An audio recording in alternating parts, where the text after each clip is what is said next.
Hi, everybody, and welcome to Discipleship Debrief. It's good to have everybody with us.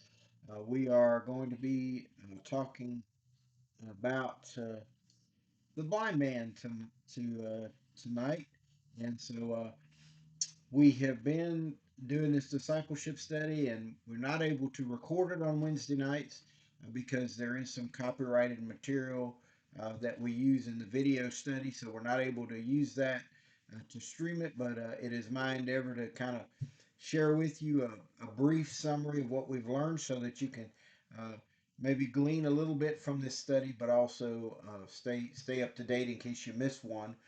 But we've been talking about Scripture and how to apply it to our lives. And one of the important things is context and read the story. And there are some things that we miss in because of our Western eyes. Um, and the lesson Wednesday night focused on the blind man. And many of you know that became kind of one of my signature songs that I sing a lot is called "The Blind Man" or "He Saw It All," and the song says, "Ask the blind man, he saw it all," and it's talking about Jesus healing a blind man, but it's a different scenario. It's in Mark chapter 8, and we're just going to read one verse in your hearing, verse 18. Having eyes, see you not, and having ears, hear you not, do you not remember? Here's the context. He's teaching on the hillside there, and the people are hungry, and so this is after he fed the 5,000. This is about 4,000 men, and so he asked the disciples again, and this is in Gennesaret. He says, "Where uh, these people are hungry, he has compassion on them." Now, keep in mind, he's already fed 5,000. They were there. And so he's asking them again, and they said, "Where do we get it in this remote area? Where are we going to get this food?" He said, "What do you have?" And they said, "Seven loaves." And he divided it up, and the people were fed. And then they get into a boat and they leave, and the disciples realize that they didn't bring enough bread with them. And so they're talking about that they didn't bring enough bread and that they're kind of hungry. And Jesus says, "Beware the yeast of the Pharisees."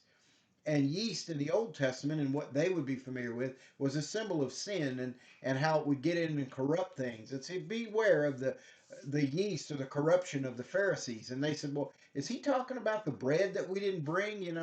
And so they don't get it. They don't understand. And he says he begins to ask them, you know, when you didn't how much was left over when I fed the 5,000? And they said 12 baskets. And he asked, how much was left over when we fed the 4,000, and or how much, how many loaves did you have? Seven. And so he goes through that, and then he says, "Having eyes, don't you see? And having ears, don't you hear? And don't you remember what we've already done? Don't you understand what's happening here?" It is in that point where they find a blind man and he takes him outside the city. He doesn't do this for the crowds, he does it right just for the disciples. And it's interesting because in this account, and a lot of people don't use this account much because it is a little confusing. He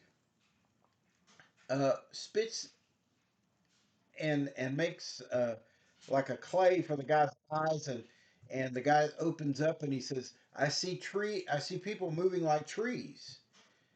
And then Jesus touches him again, and you would think that Jesus would do it all at one time, but he's doing it for the disciples, and he's making a point here.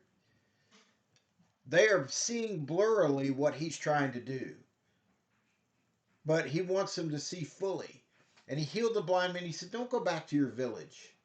Don't go back and spread this around." This was an object lesson. Jesus healed that man, but he was letting them know that disciples know what the miracles are, and they have to keep their eyes open to see them. They have to keep their eyes open to spiritual eyes to see what the Lord is doing. And sometimes we can get we only see partially, we only understand, but when we realize He's the Son of God and we're following Him, and everything's going to work out, even though it doesn't look like it. Um, the the disciples were hungry, and they were, they had just seen him multiply this food, and so why couldn't he do it again? And so they weren't seeing things, they did not remember. And so the the point tonight is that we would look to Jesus always, and when things don't make sense, we just continue to trust him, because we will see fully, even if it's when we get to glory, when we get to heaven. But we will see fully, and we just have to continually trust him and trust in the miracles. We may be expecting a miracle right now, and it may not happen the way we want to, but we've got to see clearly what God is doing, even though it doesn't look like it adds up, or doesn't look like what we think it should. So I pray that that's an encouragement to you. I pray you would read all of Mark chapter 8 to get the context of that complete story.